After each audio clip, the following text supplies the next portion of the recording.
using it correctly, but hopefully I think it's some of my other videos. The plosives, the P, and B sounds have been a bit bad. But this might help a little bit to soften those, and it'll be perfect for a video in which you really need to be focusing, you right there, you, yes, Sandra, you who's watching this video, you need to focus on what I'm saying. Yes, Barry, yes, you, yes, Barry, I'm talking to you, Barry. Joanne, are you paying attention? Joanne, right here, yeah, right there, yeah, good, yeah. So Joanne and everyone else, today I'm going to be reading you, I think we're going to go for the first chapter of a book that is very dear to my heart, and I've spoken about it before on this channel. The Jungle Book. The Jungle Book. The Jungle Book. The Jungle Book. The Jungle Book. The Jungle Book. The Jungle Book. The Jungle Book. The Jungle Book. The Jungle Book. The Jungle Book. The Jungle Book. The Jungle Book. And it sounds like rain. Sticky tapping, sticky tapping, sticky tapping, sticky tapping, sticky tapping. Sticky tapping. So on the cover of this book, what we have is a beautiful, fearsome tiger. A tiger from the Indian jungle. I love this picture, it's so cool. And this tiger is, of course, the antagonist, Shere Khan. The fabled fearsome tiger who, I don't know if he rules the jungle. It's been a long time since I've read this book, so we're going to find out together. And underneath we have the title and the author. The Jungle Books by Rudyard Kipling.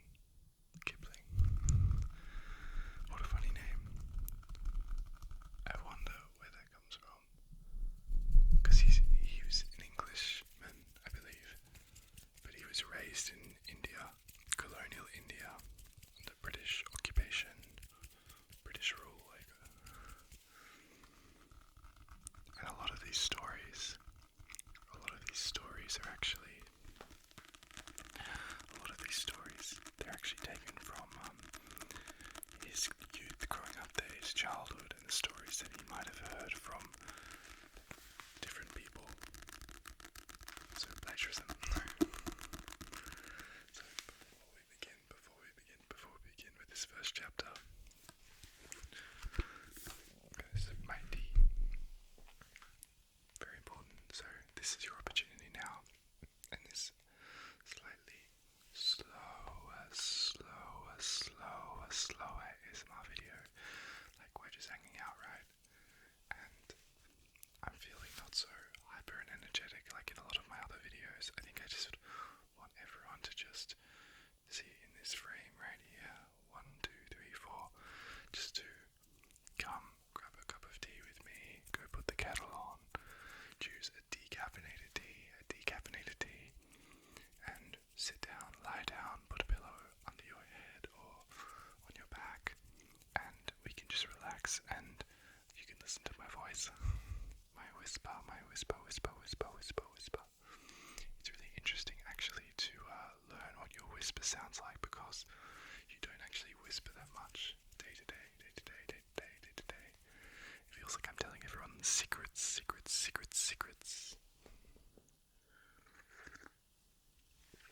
So the tea I chose is Staniment. I think it's like a type of aniseed. I don't know, it tastes like aniseed, sort of.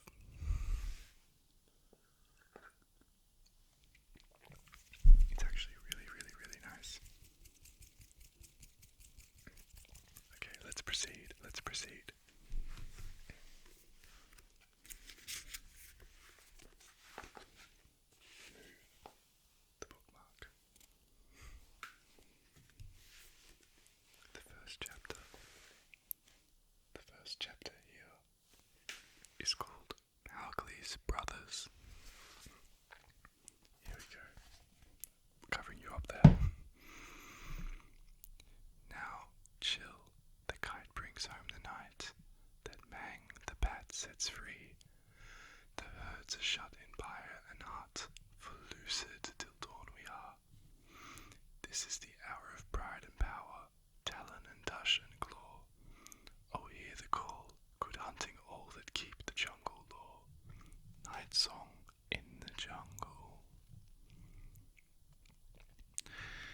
was 7 o'clock of a very warm evening in the Sione Hills when Father Wolf woke up from his day's rest, scratched himself, yawned, and spread out his paws one after the other to get rid of the sleepy feeling in their tips.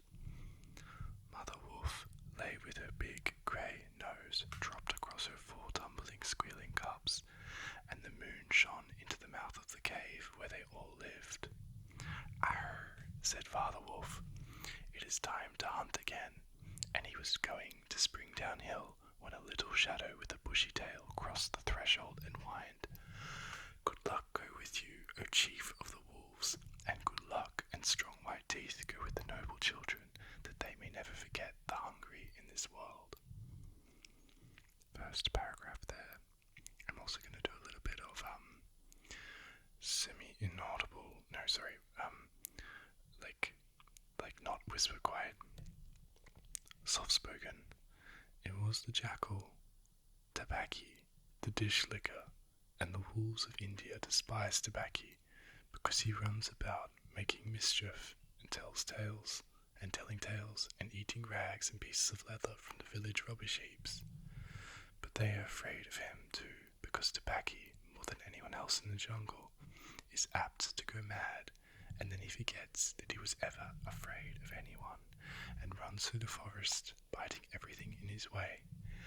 Even the tiger runs and hides when the little Tabaki goes mad, for madness is the most disgraceful thing that can overtake a wild creature. We call it hydrophobia, but they call it duany, the madness and run. "Enter then, and look," said Father Wolf stiffly, "but there is no food here." "For a wolf, no," said Tabaki, "but for so mean a person as myself, a dry bone is a good feast." Who are we?" "The Giddu log, the jackal people, to pick and choose." He scuttled to the back of the cave, where he found the bone of a buck with some meat on it, and sat cracking the end merrily. "All thanks for this good meal," he said, licking his lips. "How beautiful are the noble children, how large are their eyes, and so young too. Indeed, I might have remembered that the children of kings are men from the beginning." Now Tabaki knew as well as anyone else that there is nothing so unlucky as to compliment children to their faces, and it pleased him to see Mother and Father Wolf look uncomfortable. Tabaki sat still, rejoicing in the mischief that he had made, and then he said spitefully, "Shere Khan, the big one, has shifted his hunting grounds. He will hunt among these hills for the next moon, so he has told me." Shere Khan was a tiger who lived near the Wayangunga River, 20 miles away. "He has no right," Father Wolf began angrily. "By the law of the jungle, he has no right to change his quarters without due warning. He will frighten every head of game within 10 miles, and I have to kill for 2 these days." "His mother did not call him Lungri, the lame one, for nothing," said Mother Wolf quietly. "He has been lame in one foot from his birth. That is why he's only killed cattle. Now, come here to make our villagers angry. They will scour the jungle for him when he is far away, and we and our children must run when the grass is set alight. Indeed, we are very grateful to Shere Khan." "Shall I tell him of your gratitude?" said Tabaki. "Out," snapped Father Wolf, "out and hunt with thy master. Thou hast done harm enough for one night." "I go," said Tabaki quietly. "Ye can hear Shere Khan below in the thickets. I might have saved myself the message." Father Wolf listened, and below in the valley that ran down to a little river, he heard the dry, angry, snarly, sing-song whine of a tiger who has caught nothing and does not care if all the jungle knows it. "The fool," said Father Wolf, "to begin a night's work with that noise. Does he think that our buck are like his fat Wayangunga bullocks?" "Hush! It is neither bullock nor buck he hunts tonight," said Mother Wolf. "It is man."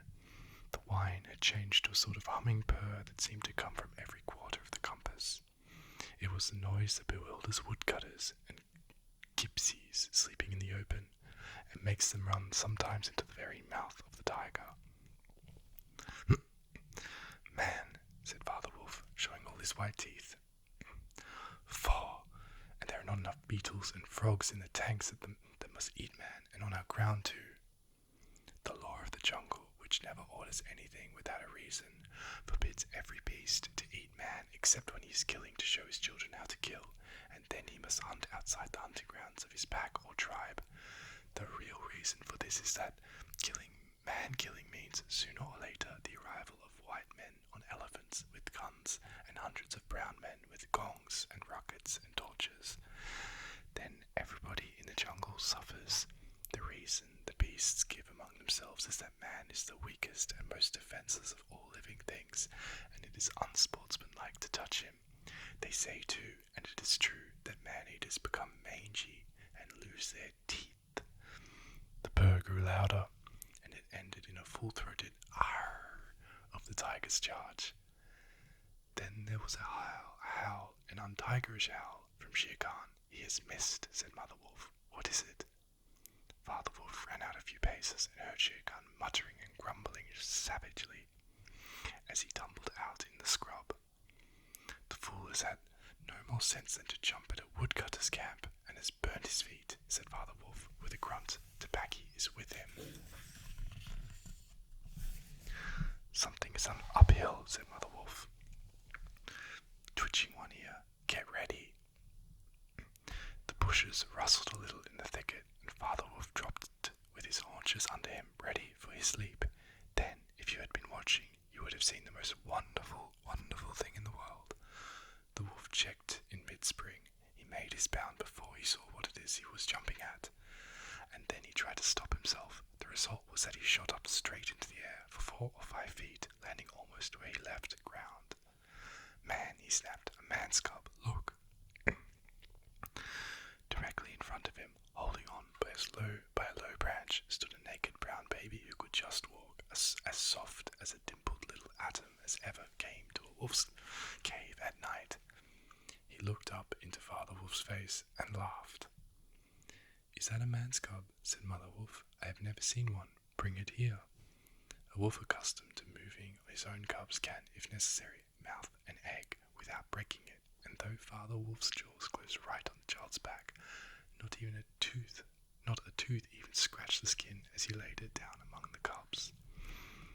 "How little, how naked, and how bold," said Mother Wolf softly. The baby was pushing his way between the cubs to get to the warm hide.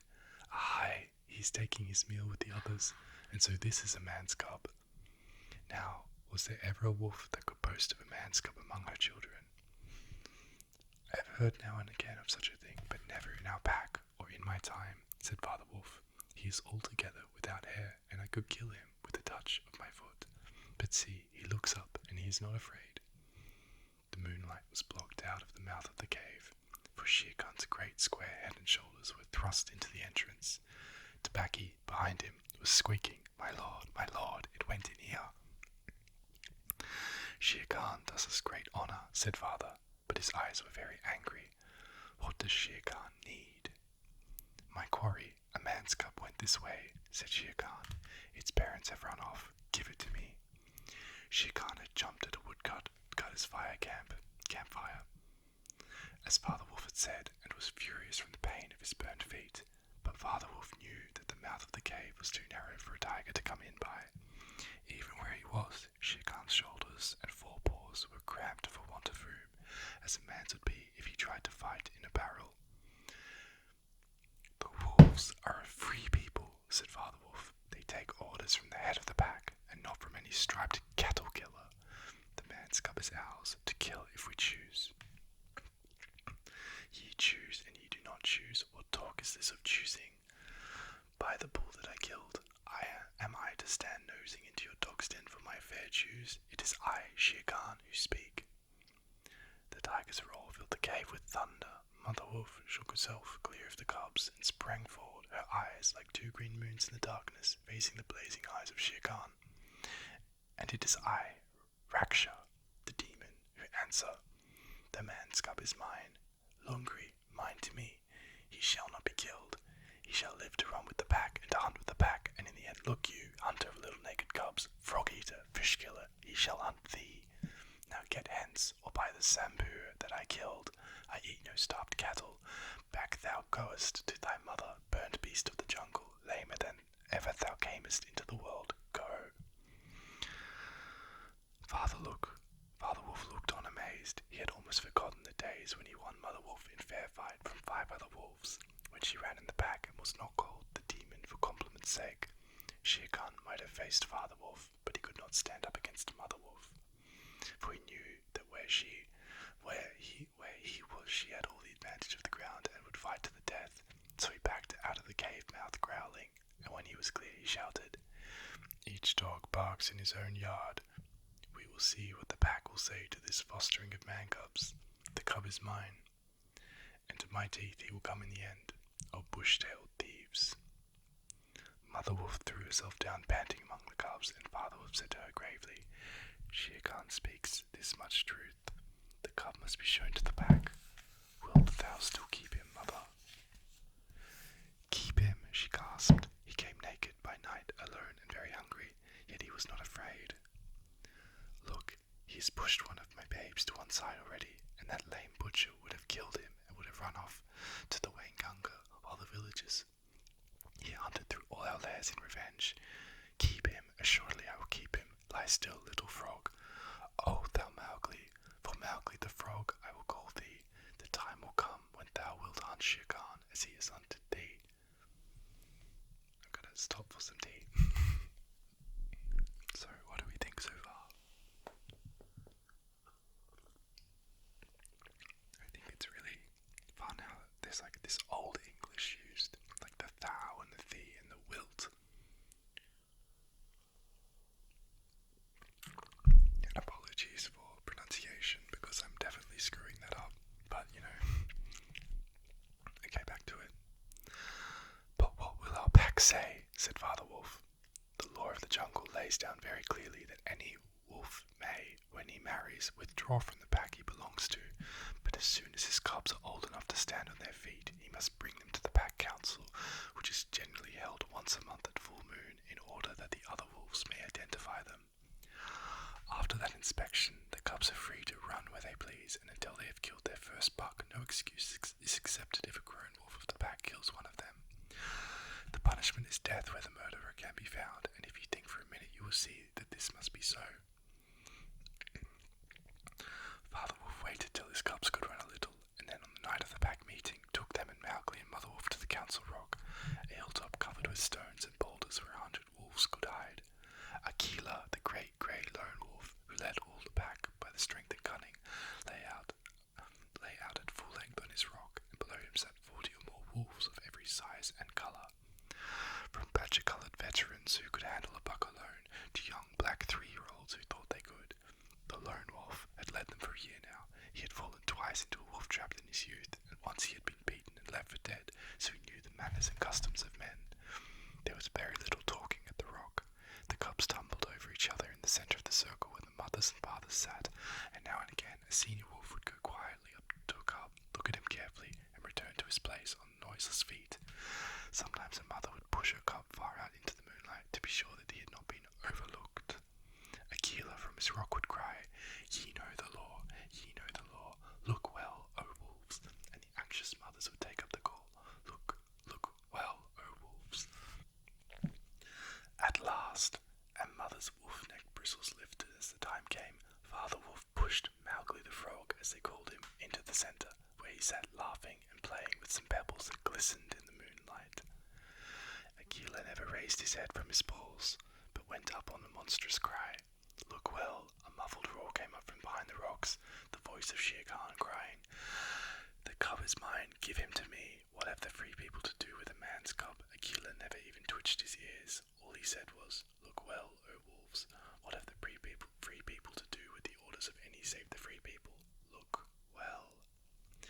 There was a chorus of deep growls, and a young wolf in his 4th year flung back Shere Khan's question to Akela.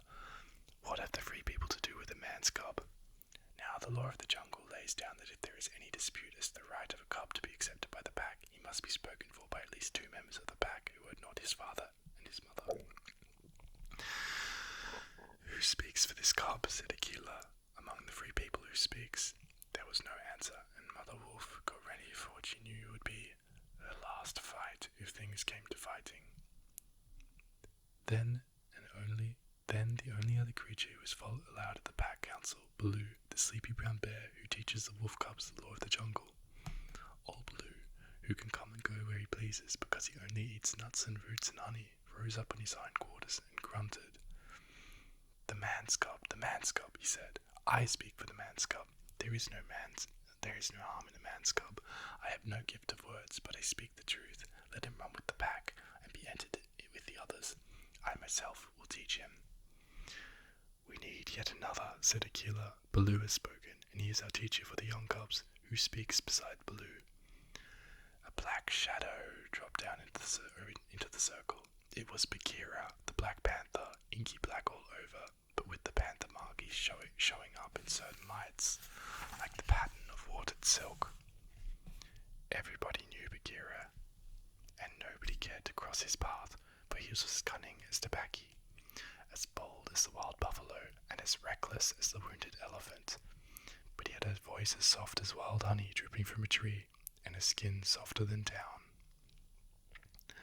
"Oh, Akela, and ye the free people," he purred, "I have no right in your assembly, but the law of the jungle says that if there is a doubt which is not a killing matter in regard to a new cub, the life of that cub may be bought at a price, and the law does not say who may or may not pay that price. Am I right?" Good, said the young wolves, who are always hungry. Listen to Bagheera. The cub can be bought for a price. It is the law. Knowing that I have no right to speak here, I ask your leave. Speak then, cried 20 voices. To kill a naked cub is shame. Besides, he may make better sport for you when he is grown. Baloo has spoken in his behalf. Now to Baloo's word I will add 1 bull and a fat one, newly killed, not half a mile from here, if ye will accept the man's cub according to the law. Is it difficult? There was a clamour of scores of voices saying, What matter? He will die in the winter rains. He will scorch in the sun. What harm can a naked frog do to us? Let him run with the pack. Where is the bull, Bagheera? Let him be accepted. And then came Akela's deep bay, crying, Look well, O wolves. Mowgli was still deeply interested in the pebbles, and he did not notice when the wolves came and looked at him one by one. At last they all went down the hill for the dead bull, and only Akela, Bagheera, Baloo, and Mowgli's own wolves were left. Shere Khan roared still in the night, for he was very angry that Mowgli had not been handed over to him. Aye, roar well, said Bagheera under his whiskers, for the time comes when this naked thing will make thee roar to another tune, or I know nothing of man. It was well done, said Akela. Men and their cubs are very wise. He may be a help in time. Truly a help in time of need, for none can hope to lead the pack forever, said Bagheera. Akela said nothing. He was thinking of the time that comes to every leader of every pack when his strength goes from him, and he gets feebler and feebler till at last he is killed by the wolves and a new leader comes up to be killed in his turn. Take him away, he said to Father Wolf, and train him as befits one of the free people. And that is how Mowgli was entered into the Seeonee wolf pack for the price of a bull and on Baloo's good word. So that's the first little